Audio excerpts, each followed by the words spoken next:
आप सभी लोगों का स्वागत है आपके अपने YouTube channel future online classes में। और सबसे बड़ी अपडेट और सबसे बड़ी जानकारी आपको मैं बता दूं कि बिहार डीएलएड एंट्रेंस एग्ज़ाम 2023 का जो है आपका आंसर की जो है जारी हो चुका है और बहुत सारे बच्चों ने मिला लिया है। अगर आपने आंसर की नहीं मिलाया है तो आपको इस वीडियो के नीचे डिस्क्रिप्शन में लिंक मिलेगा, उस लिंक पर क्लिक करके यूज़र आईडी और पासवर्ड डेट ऑफ बर्थ डालकर आप अपना आंसर की मिला सकते हैं। और जो बच्चे मिला लिए हैं प्लीज़ इस वीडियो के नीचे कमेंट कीजिएगा। साथ ही साथ मैं आपको बता दूं कि आपका रिजल्ट जो है बहुत जल्द आने वाली है और उसके बाद काउंसलिंग होगा। तो जो आपके काउंसलिंग होंगे उस काउंसलिंग की प्रक्रिया के ऊपर कुछ महत्वपूर्ण बिंदु के ऊपर हम बात करेंगे। जैसे कि सबसे पहला सवाल यह है और आप लोगों के द्वारा भी पूछा जा रहा था कि काउंसलिंग की जो प्रक्रिया होती है क्या उसमें पैसे लगते हैं। तो मैं आपको बता दूं कि जी हाँ, काउंसलिंग करवाने के लिए आपको पैसे देने पड़ते हैं। यानी कि जब आप काउंसलिंग कीजिएगा तो काउंसलिंग का फी होता है वो आपको देना पड़ता है। जैसे कि मैं आपको बताना चाहूँगा ITI, पॉलिटेक्निक, फार्मेसी, डिप्लोमा, ये सब जो होती है इसके लिए आपको जो क्या होता है, आपने एग्जाम दिया फिर आपने काउंसलिंग कर लिया तो उसमें पैसा नहीं लगता है। लेकिन बिहार डीएलएड के काउंसलिंग करने में आपको पैसा देना पड़ता है। जैसे कि जब आप काउंसलिंग कीजिएगा, काउंसलिंग करने के दौरान आपको जो है फीस लगते हैं, ये बात याद रखिएगा। काउंसलिंग करने के लिए आपको डीएलएड में क्या होता है, फीस देना होता है। और ये भी मैं आपको बता दूँ, आपका नंबर 0 हो, देखिए मतलब कि 120 नंबर का एग्जाम था और आपका ये 120 में जो है ना, आपका अगर 30 नंबर से लेकर आपका 100 प्लस भी नंबर है ना, तो भी आपको काउंसलिंग फी लगेगा ही लगेगा। समझ गए? तो भी आपको जो है काउंसलिंग फी क्या करेगा, लगेगा ही लगेगा।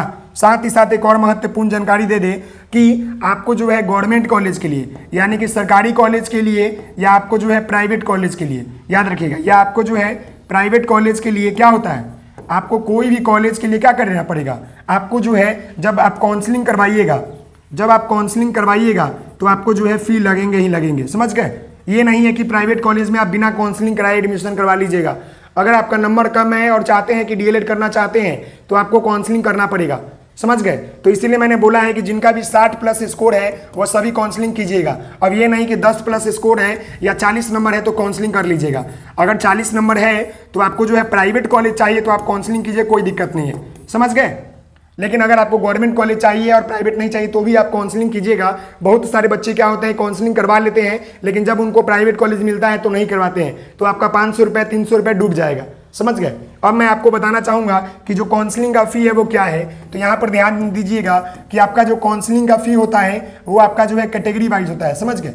क्या होता है, आपका कैटेगरी वाइज होता है। जैसे कि हम बात कर ले यहाँ पर बात कर ले आपके पहले नंबर में जनरल की बात कर ले। जो जनरल वाले बच्चे हैं, OBC के बच्चे हैं, या जो आपके EWS या EBC ये वाले जो बच्चे, इनका फ़ी कितना लगेगा। साथ ही साथ हम बात कर ले आपके ST, SC और फिजिकल डिसेबल। समझ गए? तो इन बच्चों का पेमेंट कितना लगेगा। तो इनका पेमेंट जो लगेगा वो आपका 500 रुपये लगेगा और इनका पेमेंट जो लगेगा आपका जो है 350 रुपये लगेगा। समझ गए? तो ये बातें आपको क्लियर हो गया, कि आपको डीएलएड काउंसलिंग करवाने में जो है, जो बच्चे जनरल से होंगे, OBC से होंगे, EWS से होंगे, EBC से होंगे, उनका 500 रुपये लगेगा।